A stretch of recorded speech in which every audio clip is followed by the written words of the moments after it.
Okay, so the question is, if the February real estate market, as far as inventory goes, is sold out, is new construction basically almost bankrupt? Well, we're going to go over that, and we're going to talk a little bit about market trends and whatnot, and just put your heart at ease. And some of the builders might be watching this. Okay, hang on a second. No, they're not going bankrupt, but understand. So in the last, I would say, 2 months, really 3 months, we've been running in an upward trend. So we monitor basically construction costs. And so when we talk about, we take a basis, or our basic foundation is a 2,700 square foot home. And what is the increased cost of building that home, not including, your holding costs, your land, and everything else, your loan or your soft costs. What does it take, just the hard cost, as far as cost increase for this home?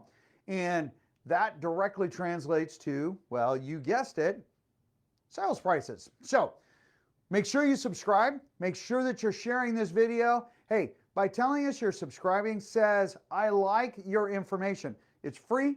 It's updated every week. It's going to give you some really important information. It's going to walk you through kind of the mindset of what's going on in the market, and what, in this episode, what builders are doing. And then we're going to talk a little bit about mortgage rates and what the heck is going on, and why are we seeing some increases. Not unexpected. If you've been watching this show, you would know that this is all expected. So with that, let's talk a little bit about new construction. So again, using the basis of a 2,700 square foot house. So when you take a look at 2021, we had a pretty serious spike in new construction costs. In fact, so much so that it was, well, builders really had to pull back and only market homes when they were done, because they needed to maximize price. Why? Well, yes, they need to turn a profit. Well, that's a given, but construction costs has gone through the roof.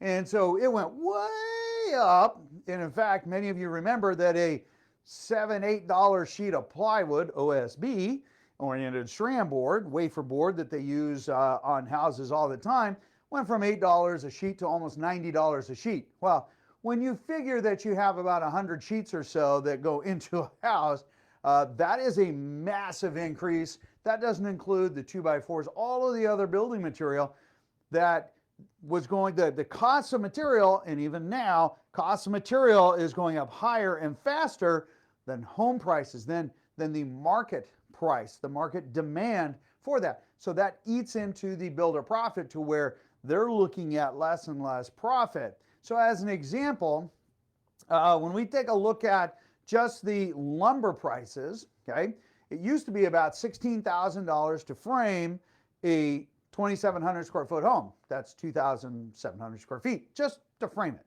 That's the lumber cost, all right?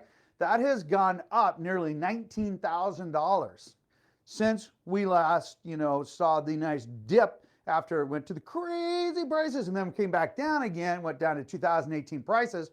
Boom, it's been on an upward trend again. It's up about $19,000, although that's about 22% below the peak that we saw, which was about 3 times higher than pre-pandemic levels. 3 times higher. Now understand, pre-pandemic, the cost of that home did not go up 3 times.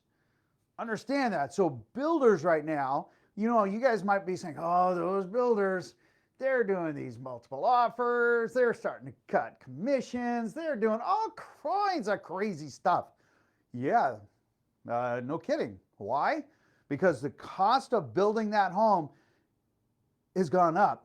The cost of maintaining a plat and putting in the utilities, the roads, the curbs, or what we call the entitlements, that has not changed. In fact, that cost, has been going up, but it's been going up faster than the market price. And so the buyers out there might be saying, nay, I've been paying some premium prices out there. Yes, you have, but as a market and nationwide as a whole, but the builders, their profit, their margins are super tight. And so that's why you're seeing, well, not as much flexibility, and you're seeing fewer homes coming on market at any one time. So that is, well, that's common sense, right? Okay. Now, let's talk a little bit about our real estate market as far as resales, new construction, single family only, no condos, right? So you guys might remember from the last couple of weeks, because we're trying to hammer this one in for you guys, that our inventory is about just a shade bit less than 25% of what it normally is, okay? So today, let's pull this back up again. I believe today we had like 3,000 and change. We had 3,400 homes. Thankfully, the sellers came up and added a boatload on Friday, which is expected, which is the only reason we saw this change, okay? Because normally we've been running around 560 new homes on market every day. And when we talk about the new homes on market, we're talking a pretty broad area here, okay? When we look at this, okay, this is the entire Northwest MLS, a Canadian border, all the way down to, the Tri-Cities and all that, and part of Eastern Washington and part of the Olympic Peninsula and whatnot. It's a big area. And we just went up by 120 homes year over year, which is peanuts. That's peanuts. There's more cities than homes came on the market. There you go. So when we take a look at new on market, we actually had a nice bump. And I'll tell you, man, it was massive. Okay. And of course, today there's going to be a lot of people out there looking. Why? Because we took 1,340 homes off market. Now, what's funny is, I don't think it's that funny. In fact, it's not even funny at all. So I take it back. It's not funny. This number is a constant. This is what we're seeing all the time. This number is normally low until we hit the Friday, because Fridays are best days to come on market.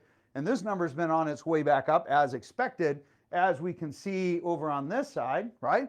So as you're looking at this, holy smokes, we do not have enough homes coming on market, even though we have definitely hit our spring market.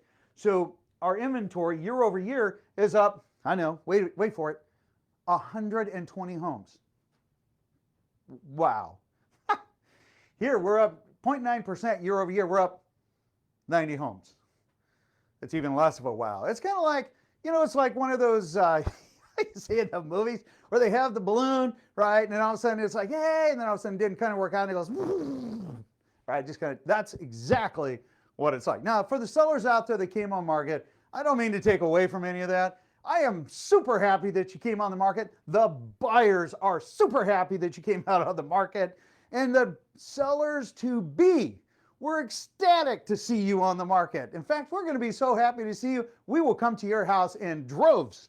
All right, let's talk about pending. Pending is actually down year over year, which is about 1,100 homes. Why? Because we don't have enough homes. Solds are down roughly about 1,100 homes. That's year over year. So today is what? The 19th, so that's up to the 18th. When we come over here, when we look at January versus February, it's going to give you a little bit of insight as to where we're at and how we're starting to, our normal trend. So here it says, oh my gosh, George, month over month, you're up 30%. Well, that sounds like a really good number. It's 800 homes. There went the balloon again. All right, here we go. New on market. This number, that's for all the math geniuses, that's almost double, right? You think of that and you're thinking month over month, oh my gosh, that's amazing. That was about 2,000 homes. But the problem is we took 1,900 of them off right off the bat. And then of course sales are up 4% month over month, which is 100 homes. Again, the Northwest MLS, very vast, very large area. That's a pretty insignificant number, all things considered. I don't mean to diminish it, just understand these numbers look huge because we're dealing with tiny numbers. All right, well, that's a given, but what is the message at the end of the day? You guys got to be prepared, okay? Make sure that if there isn't a seller-provided pre-inspection, do your pre-inspection. Don't buy a home unseen. Do not, absolutely do not buy a home without having some form of inspection unless it is just painfully obvious this home is top. There's always going to be something in a home the key is what are the major things? What are the big ticket items you need to make sure that is safe? We do have 10 inspection pitfalls to avoid. Make sure that if you haven't seen that video, it's a 4-series video series. You should watch it. We walk through it. It's an older set that I have done, but it's very informational. It's my talking head, which is always kind of fun. And we are going to be updating those as we are already in process, and we'll be publishing those. All right. Make sure that you are pre-approved. Make sure that all of your credit issues are taken care of. Get fully underwritten. Okay. Biggest and strongest bit of advice here. Look, if you're going to shop rate, okay. In fact, let's delve into rates right now. If you're going to shop rate, make sure that one, you watch the video. 5 questions to ask when getting quoted rate. It's funny. Dan Golden, and I were chatting this morning. And it was interesting because, I said, hey, what's your par pricing today? And he's like, dude, I don't want to send it to you. And I said, well, why not? He's like, rates have been going up. I know. And that is one of the key things, excuse me, which is impacting buyers' ability to buy and create a little bit of the fear of missing out, people being a lot more aggressive on offers. All right. So one of the key things that we've been seeing out in the interest rate market for marketing, because marketing is super important to understand here. I saw an advertisement come through that's saying, hey, we are doing conventional financing. We're offering a rate of 3.875. Holy mackerel, that's really good. And then I thought, okay, hang on a second. I can't be the average buyer here. I'm going to be the educated people, the people that watch the video. 5 questions they ask when getting quoted rate. What's my maximum loan balance? Oh, $641,000. Oh, well, that's a big deal. Okay, has to be new purchase. Okay, you have to put 30% down. Oh, well, that's super ultra conservative for the lender.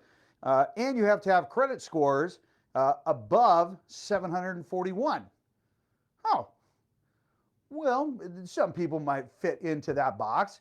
Not many will, based on what's being sold today and the pricing and whatnot. That's most of the time not achievable for the average buyer out there. Okay, meaning all of those combined. So that's a super safe rate. But look, the marketing got you to call. And that's the goal, because then they bring you in. Oh, well, we have these other programs. Oh, we can do this. Hey, listen, you got to watch the video. You got to ask the 5 questions. There are 5 key questions you need to ask, and we will post that video for you guys again so you can watch it. Look, there's no strings attached. There's no selling. It's just matter of fact, you need to ask these questions or you get in trouble, because all of a sudden this loan program you thought you qualified for, you don't qualify for. And therefore, then the rate goes up, and then that might not fit in your budget. And if you've already committed your earnest money and you waived all inspections and all protections, that might financially hurt, right? Okay, just saying. All right. So mortgage rates today, par pricing 3.99%. That is residential. That is not condo. Okay. Non-owner occupied is at 4.5% today. So funny enough, I have seen some lender rates at 4.125, 4.25, and at 4.5. I thought that was really interesting because remember, we said that at the end of Q1, we would be cresting over the 4% mark, bumping up sometime, Q1, Q2 at the 4.5%. We're almost there. And, so we're spot on target as far as, not in a good way, I guess. I mean, it's good to be right, but it's not a good right answer because everybody wants those lower rates, which I totally get. So the key thing is take a look at it, and that was a question that was asked. So Doug asked me, he says, George, I know I can't lock my rate in until I have a signed purchase and sale agreement with the seller. I said, yes, that's absolutely correct. Fabulous. But the rates are cheaper, and this is going to be like a 3-month down the road because, it's part of a new construction. What can I do? One of the things you should look at is what is the longest rate lock you can get. That's most important. And many of them, 45, 60 days. Some of them are being, because rates are on their way up, they're pulling that timeline back to 30 days. Ask them what the cost is to do a rate lock. Sometimes it's like a quarter of a point. 1 point is 1%. So it would be a quarter of a percent, quarter of a point, to rate lock that. And depending on how long you're going to carry that, that might be a smart move so that you can hold today's rates, because I guarantee you they're going up. Yes, they have really spiked here of late, and there's a lot of stuff going on internationally. Would you agree? And locally, okay, so confidence has been waning. So the bond market and the mortgage-backed securities, your 10-year treasury that you need to watch, those determine your mortgage rates, have been pretty volatile of late, and that's why you're seeing interest rates on the rise. Okay, consumer investor confidence is kind of waning a little bit, right? Okay, when you talk about inflation being at the highest, in fact, last week the purchase apps for new home application, mortgage application, was actually down. And in fact, the refinance rates, I know people are going to find this one strange, refinance applications have almost dropped off. Let's see, rates go up almost a half, 3/4 of a point, and refinances drop off. Shocking. Of course, people only refinance when the rates are super low. Not when it's close to what you've got. Yeah, anyway, so when we talk about the market, we talk about what's our running 7-day average. We are still struggling for inventory. And nationwide, that is happening also. Our market as a whole, somebody that I was having a chat with, happened to have been an attorney of all things, we were having it in chat, and they're saying, yeah, we're heading into a bubble. And I said, I have to ask, why do you think we're heading into a bubble? And he's like, well, interest rates are up, inflation's up at 7.5%, it's an all-time high. We've got a lot of consumer confidence failure that's going on, and the administration is doing some crazy things. There's just not a lot of confidence, both locally and internationally. I said, okay, but you say there's a bubble. He's like, yeah, where? Where's the bubble? You got to have inventory. If we don't have inventory, it's really hard to have a bubble, because what do you pop? I mean, if the balloon is flat, how do you pop a flat balloon? That's a great analogy. How do you pop a flat balloon? You can't. So we have to have inventory first. Remember, we are at less than 25% of normal inventory. We have a total of 3,400 homes. We should have 10,000, 12,000, 16,000 homes. And we don't have that. So you need to be smart, okay? Sellers, there's no false start. You got to have your home. It's got to be spot on. It's got to be ready to go, okay?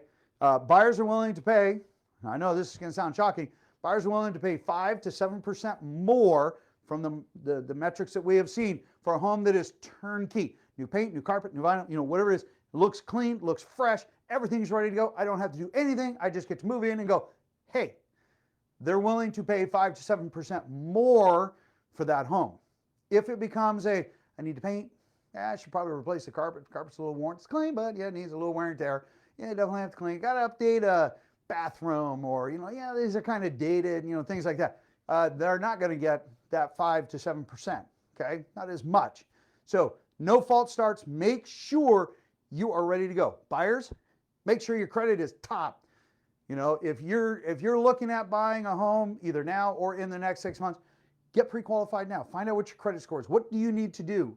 There are some lenders out there like Dan Golden, like Sonal Pereira, and Saul, that can run you through a program that says, hey, we have this program that tells you what you need to do specifically to raise your score, okay, to that next level, which is awesome. Now, if you're above 740, there really is no additional benefit. Okay, that's a given, because then, I think it's like 850 is the maximum credit score. So there's not much benefit after that. But for the people below that, there are breaks, and their incremental credit increases mean better rate, because rate is based on risk. So buyers, make sure you are absolutely dialed in. Make sure you have all your funds ready to go. Make sure that before you make that offer with no contingencies, you are solid. Solid. And if you're not, you might be in a wee bit of trouble. And that strife and headache you just absolutely don't need. All right. Market's doing really well, guys. The weather is not, and which brings to a point. It's going to be cool. We're going to start getting down. A couple of the days are going to get in 29 degrees. We've had some beautiful weather. We've seen some plants start to, show signs of buds and whatnot. Might have been watering. You might have been doing things. Make sure that your spigots, you're taking your hoses off your spigots, because when it freezes, it will do damage, right? If that water's all tied up in there, and put your little hose covers back on. When we hit those 29-degree days, that is enough for outside spigots to freeze if they're not a frost-free, and create a water leak inside your house, which that is not what you want. So do that today. Go out, pull off those garden hoses off. Make sure you put your little hose boobies back on again to protect those spigots as we get cold for the next few mornings. Heads up, don't be one of those people. Anyway, and besides, it's cloudy. It's a good day to do that. I will catch you guys on the next video. Have a beautiful day. Take care.